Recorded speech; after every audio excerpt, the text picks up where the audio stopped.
ന്യായാധിപന്മാരുടെ പുസ്തകം അദ്ധ്യായം 7. മിദ്യാൻകാരെ തോൽപ്പിക്കുന്നു. ജെറുബ്ബാലും ഗിദെയോനും സംഘവും അതിരാവിലെ എഴുന്നേറ്റ് ഹാരോത്ത് നീരുറവയ്ക്ക് സമീപം പാളയമടിച്ചു. മിദ്യാന്റെ താവളം വടക്ക് മോറിയ കുന്നിന്റെ താഴ്വരയിലായിരുന്നു. കർത്താവ് ഗിദെയോനോട് പറഞ്ഞു, നിങ്ങളുടെ സംഖ്യ അധികമായതിനാൽ മിദ്യാൻകാരെ ഞാൻ നിങ്ങളുടെ കയ്യിലേൽപ്പിക്കുന്നില്ല. സ്വന്തം കൈകൊണ്ട് തന്നെ രക്ഷ പ്രാപിച്ചു എന്ന് ഇസ്രായേൽ എൻ്റെ നേരെ നോക്കി വീമ്പടിച്ചേക്കും. അതുകൊണ്ട് ഭയന്നു വിറയ്ക്കുന്നവർ വീടുകളിലേക്ക് തിരിച്ചു പോയിക്കൊള്ളുക എന്ന് ജനത്തോട് പറയണം. ഗിദെയോൻ അവരെ പരിശോധിച്ചു. 20,000 പേർ തിരിച്ചുപോയി, 10,000 പേർ ശേഷിച്ചു. കർത്താവ് വീണ്ടും ഗിദെയോനോട് പറഞ്ഞു, ജനങ്ങൾ ഇപ്പോഴും അധികമാണ്. അവരെ ജലാശയത്തിലേക്ക് കൊണ്ടുവരിക. അവിടെ വെച്ച് ഞാൻ അവരെ നിനക്ക് വേണ്ടി പരിശോധിക്കാം. ഇവൻ നിന്നോട് കൂടെ പോരട്ടെ എന്ന് ഞാൻ ആരെപ്പറ്റി പറയുന്നുവോ അവൻ നിന്നോട് കൂടെ വരട്ടെ. ഇവൻ നിന്നോട് കൂടെ പോരേണ്ട എന്ന് ഞാൻ ആരെക്കുറിച്ച് പറയുന്നുവോ അവൻ പോരേണ്ട. ഗിദെയോൻ ജനത്തെ ജലത്തിന് സമീപം കൊണ്ടുവന്നു. കർത്താവ് പറഞ്ഞു, നായെപ്പോലെ വെള്ളം നക്കി കുടിക്കുന്നവരെ നീ മാറ്റി നിർത്തണം. മുട്ടുകുത്തി കുടിക്കുന്നവരെ വേറെയും നിർത്തുക. കയ്യിൽ കോരി വായോടടുപ്പിച്ച് നക്കി കുടിച്ചവർ 300 പേരായിരുന്നു. മറ്റുള്ളവർ വെള്ളം കുടിക്കാൻ മുട്ടുകുത്തി. കർത്താവ് ഗിദെയോനോട് പറഞ്ഞു, വെള്ളം നക്കി കുടിച്ച 300 പേരെ കൊണ്ട് ഞാൻ നിങ്ങളെ വീണ്ടെടുക്കും. മിദ്യാൻകാരെ നിന്റെ കയ്യിൽ ഏൽപ്പിക്കും. മറ്റുള്ളവർ താന്താങ്ങളുടെ ഭവനങ്ങളിലേക്ക് പോകട്ടെ. അവർ ജനത്തിൽ നിന്ന് കാഹളങ്ങളും ഭരണികളും ശേഖരിച്ചു. 300 പേരെ നിർത്തിയിട്ട് ബാക്കി ഇസ്രായേല്യരെ സ്വന്തം കൂടാരങ്ങളിലേക്ക് തിരിച്ചയച്ചു. അവർക്ക് താഴെ താഴ്വരയിലായിരുന്നു മിദ്യാൻകാരുടെ താവളം. ആ രാത്രിയിൽ കർത്താവ് അവനോട് പറഞ്ഞു, എഴുന്നേറ്റ് താവളത്തിനരികിലേക്ക് ചെല്ലുക. ഞാൻ അത് നിനക്ക് വിട്ടു തന്നിരിക്കുന്നു. എന്നാൽ താഴേക്ക് ഇറങ്ങിച്ചെല്ലാൻ നിനക്ക് ഭയമാണെങ്കിൽ ഭൃത്യൻ പൂരായെ കൂടി കൊണ്ടുപോവുക. അവൻ പറയുന്നത് നീ കേൾക്കുക. അപ്പോൾ താവളത്തിനെതിരെ നീങ്ങാൻ നിനക്ക് കരുത്ത് ലഭിക്കും. ഭൃത്യനായ പൂരായോട് കൂടെ ആയുധധാരികളായ ശത്രുഭടന്മാരുടെ പുറം താവളത്തിലേക്ക് അവർ ഇറങ്ങിച്ചെന്നു. മിദ്യാൻകാർ, അമലേക്യർ, പൗരസ്ത്യർ ഇവരുടെ കൂട്ടം താഴ്വരയിൽ വെട്ടുക്കിളികൾ പോലെ അസംഖ്യമായിരുന്നു. അവരുടെ ഒട്ടകങ്ങൾ കടൽപ്പുറത്തെ മണൽ പോലെ സംഖ്യാതീതമായിരുന്നു. ഗിദെയോൻ ചെല്ലുമ്പോൾ ഒരാൾ സ്നേഹിതനോടൊരു സ്വപ്നം വിവരിക്കുകയായിരുന്നു. അവൻ പറഞ്ഞു, ഞാൻ ഒരു സ്വപ്നം കണ്ടു. മിദ്യാൻകാരുടെ താവളത്തിലേക്ക് ഒരു ബാർലിയപ്പം ഉരുണ്ടുരുണ്ട് വന്ന് കൂടാരത്തിന്മേൽ തട്ടി. കൂടാരം മേൽക്കീഴായി മറിഞ്ഞ് നിലംപരിചായി. അവൻ്റെ സ്നേഹിതൻ പറഞ്ഞു, ഇത് ഇസ്രായേലിനായ യോവാശിൻ്റെ പുത്രൻ ഗിദെയോൻ്റെ വാളല്ലാതെ മറ്റൊന്നുമല്ല. അവൻ്റെ കൈകളിൽ ദൈവം മിദ്യാൻകാരെയും സൈന്യത്തെയും ഏൽപ്പിച്ചിരിക്കുന്നു. സ്വപ്നവും അതിൻ്റെ വ്യാഖ്യാനവും കേട്ടപ്പോൾ ഗിദെയോൻ ദൈവത്തെ വണങ്ങി.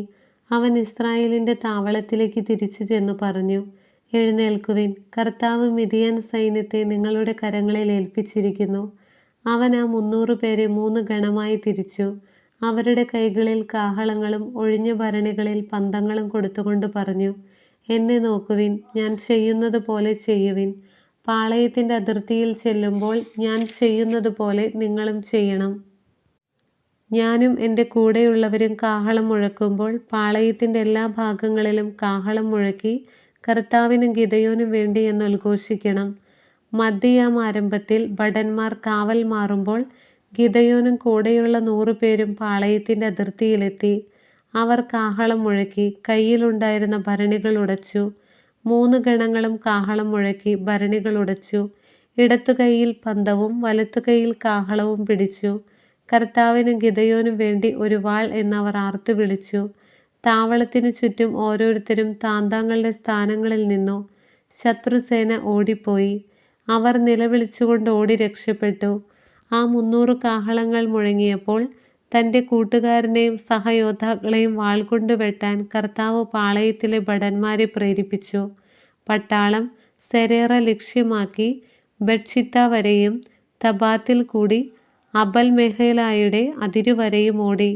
നഫ്താലി, ആശേർ, മനാസെ ഗോത്രങ്ങളിൽ നിന്ന് വിളിച്ചുകൂട്ടിയ ഇസ്രായേൽക്കാർ മിദ്യാൻകാരെ പിന്തുടർന്നു. ഗിദെയോൻ എഫ്രായിം മലനാടിൻ്റെ എല്ലാ ഭാഗങ്ങളിലും ദൂതന്മാരെ അയച്ചു പറഞ്ഞു, മിദ്യാൻകാർക്കെതിരെ ഇറങ്ങി വരുവിൻ. ബത്ത്ബാറയും ജോർദാനും വരെയുള്ള ജലാശയങ്ങൾ പിടിച്ചടക്കുവിൻ. എഫ്രായിംകാർ ഒരുമിച്ചുകൂടി ബെത്ബാറയും ജോർദാനും വരെയുള്ള ജലാശയങ്ങൾ കൈവശമാക്കി. മിദിയാനെ പിന്തുടരവെ ഓറെബ്, സേബ് എന്നീ മിദിയാൻ പ്രഭുക്കളെ അവർ പിടികൂടി. ഓറെബിനെ ഓറെബ് ശിലയിൽ വെച്ചും സേബിനെ സേബ് മുന്തിരിച്ചക്കിനരികെ വെച്ചും കൊന്നുകളഞ്ഞു. ഓറെബിൻ്റെയും സേബിൻ്റെയും തലകൾ അവർ ജോർദാന്റെ അക്കരെ ഗിദെയോന്റെ അടുത്ത് കൊണ്ടുചെന്നു. അധ്യായം 8. എഫ്രായിംകാർ ഗിദെയോനോട് പറഞ്ഞു, നീ എന്താണ് ഇങ്ങനെ ചെയ്തത്? മിദിയാനോട് യുദ്ധത്തിന് പോയപ്പോൾ ഞങ്ങളെ വിളിക്കാഞ്ഞതെന്ത്? അവർ അവനെ നിഷ്കരുണം കുറ്റപ്പെടുത്തി. അവൻ അവരോട് പറഞ്ഞു, നിങ്ങൾ ചെയ്തതിനോട് തുലനം ചെയ്യുമ്പോൾ ഞാൻ ചെയ്തത് എത്ര നിസ്സാരം! എഫ്രായിമിലെ കാലാപെറുക്കൽ അബിയേസറിലെ മുന്തിരിക്കൊയ്ത്തിനേക്കാൾ എത്രയോ മെച്ചം. മിദിയാൻ പ്രഭുക്കളായ ഓറെബിനെയും സേബിനെയും നിങ്ങളുടെ കൈകളിൽ ദൈവം ഏൽപ്പിച്ചു. നിങ്ങളോട് താരതമ്യം ചെയ്യുമ്പോൾ എനിക്ക് ചെയ്യാൻ കഴിഞ്ഞത് എത്ര നിസ്സാരം! ഇത് കേട്ടപ്പോൾ അവരുടെ കോപം ശമിച്ചു. നന്നേ ക്ഷീണിച്ചിരുന്നിട്ടും ഗിദെയോനും അവനോടൊപ്പം ഉണ്ടായിരുന്ന 300 പേരും ശത്രുക്കളെ പിന്തുടർന്ന് ജോർദാന്റെ മറുകര കടന്നു. സുക്കോത്തിലെ ജനങ്ങളോട് അവൻ പറഞ്ഞു, ദയവായി എൻ്റെ അനുയായികൾക്ക് കുറച്ച് അപ്പം കൊടുക്കുവിൻ, അവർ ക്ഷീണിച്ചിരിക്കുന്നു. ഞാൻ മിദിയാൻ രാജാക്കന്മാരായ സേബായും സൽമുന്നായും പിന്തുടർന്ന് ആക്രമിക്കാൻ പോവുകയാണ്. സുക്കോത്തിലെ പ്രമാണികൾ ചോദിച്ചു, സേബായും സൽമുന്നായും നിന്റെ കയ്യിൽ പെട്ടുകഴിഞ്ഞു. എന്തിന് നിന്റെ പട്ടാളത്തിന് ഞങ്ങൾ അപ്പം തരണം? ഗിദെയോൻ പറഞ്ഞു, ആകട്ടെ, സേബായും സൽമുന്നായും കർത്താവിൻ്റെ കയ്യിൽ ഏൽപ്പിച്ചു കഴിയുമ്പോൾ നിങ്ങളുടെ ദേഹം കാട്ടിലെ മുള്ളുകൊണ്ടും കാരമുള്ളുകൊണ്ടും ഞാൻ ചീന്തിക്കീറും. അവിടെ നിന്ന് അവൻ പെനുവേലിലേക്ക് പോയി അവരോടും അപ്രകാരം തന്നെ ആവശ്യപ്പെട്ടു. എന്നാൽ അവരും സുക്കോത്ത് ദേശക്കാരെ പോലെ തന്നെ മറുപടി നൽകി. അവൻ പെനുവേൽ നിവാസികളോട് പറഞ്ഞു, വിജയിയായി തിരിച്ചു വരുമ്പോൾ ഈ ഗോപുരം ഞാൻ തകർത്തു കളയും. സേബായും സൽമുന്നായും 15,000-ഓളം ഭടന്മാരോട് കൂടെ കാർക്കോറിൽ താവളമടിച്ചിരുന്നു. പൗരസ്ത്യ ദേശക്കാരുടെ സൈന്യത്തിൽ ശേഷിച്ചവരാണ് അവർ. യുദ്ധം ചെയ്തവരിൽ 1,20,000 പേർ കൊല്ലപ്പെട്ടിരുന്നു. ഗിദെയോൻ നോബാഹിനും യോഗ്ബെയായ്ക്കും കിഴക്കുള്ള നാട്ടുപാതയിലൂടെ ചെന്ന് സുരക്ഷിതരെന്ന് വിചാരിച്ചിരുന്ന ആ സൈന്യത്തെ ആക്രമിച്ചു. സേബായും സൽമുന്നായും പലായനം ചെയ്തു.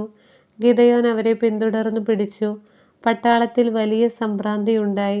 അനന്തരം യോവാശിന്റെ പുത്രൻ ഗിദെയോൻ പടക്കളത്തിൽ നിന്ന് ഹൊയറസ് കയറ്റം വഴി മടങ്ങി. വഴിയിൽ അവൻ സുക്കോത്തുകാരനായ ഒരു ചെറുപ്പക്കാരനെ പിടിച്ചു നിർത്തി ചോദ്യം ചെയ്തു. അവൻ പ്രമാണികളും ശ്രേഷ്ഠന്മാരുമായ 77 ആളുകളുടെ പേരെഴുതിക്കൊടുത്തു. ഗിദെയോൻ സുക്കോത്തിൽ ചെന്ന് അവിടുത്തെ ജനങ്ങളോട് പറഞ്ഞു, ഇതാ സേബായും സൽമുന്നായും. ക്ഷീണിച്ച ഭടന്മാർക്ക് ഭക്ഷണം കൊടുക്കാൻ സേബായും സൽമുന്നായും നിന്റെ കൈകളിൽ പെട്ടുകഴിഞ്ഞു എന്ന് പറഞ്ഞ് നിങ്ങൾ അധിക്ഷേപിച്ചില്ലേ? അവൻ പട്ടണത്തിലെ ശ്രേഷ്ഠന്മാരെ പിടികൂടി കാട്ടിലെ മുള്ളും കാരമുള്ളും കൊണ്ട് അവരെ പാഠം പഠിപ്പിച്ചു.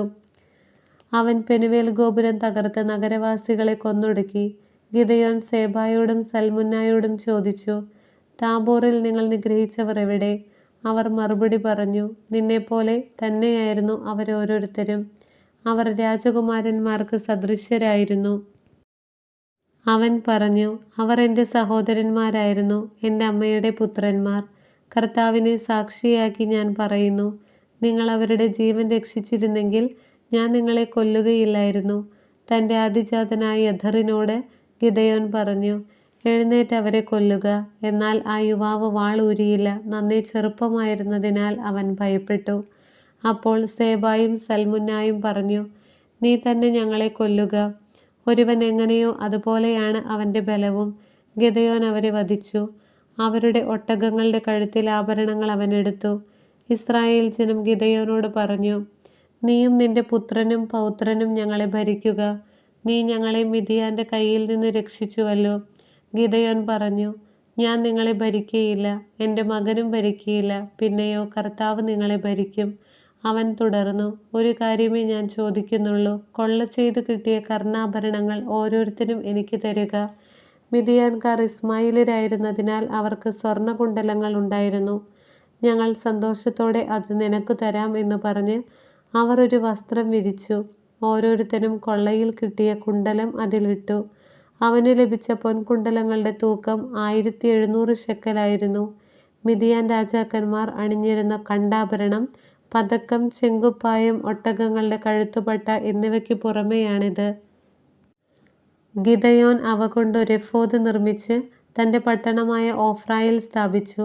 ഇസ്രായേൽക്കാർ അതിനെ ആരാധിച്ചു, കർത്താവിനോട് അവിശ്വസ്തത കാണിച്ചു. ഇത് ഗിദെയോനും കുടുംബത്തിനും കെണിയായിത്തീർന്നു. മിദിയാൻ ഇസ്രായേലിനു കീഴടങ്ങി.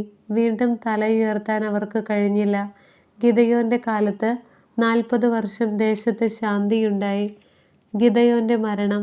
യോവാശിന്റെ മകൻ ജെറുബ്ബാൽ മടങ്ങി വന്ന് സ്വന്തം വീട്ടിൽ താമസമാക്കി. ഗിദെയോന് അനേകം ഭാര്യമാരുണ്ടായിരുന്നു. അവരിൽ 70 പുത്രന്മാർ ജനിച്ചു. അവന് ശെക്കെമിലെ ഉപനാരിയിൽ ഒരു പുത്രനുണ്ടായി. അബിമേലെക്ക് എന്നവനു പേരിട്ടു. യോവാശിന്റെ പുത്രൻ ഗിദെയോൻ വൃദ്ധനായി മരിച്ചു. അവനെ അബിയേസർ വംശജരുടെ ഓഫ്രയിൽ പിതാവായ യോവാശിന്റെ കല്ലറയിൽ സംസ്കരിച്ചു. ഗിദെയോൻ മരിച്ചയുടനെ ഇസ്രായേൽ കർത്താവിനോട് അവിശ്വസ്തത കാട്ടി. ബാൽ ദേവന്മാരെ ആരാധിച്ചു. ബാൽ ബെറീത്തിനെ തങ്ങളുടെ ദൈവമാക്കി.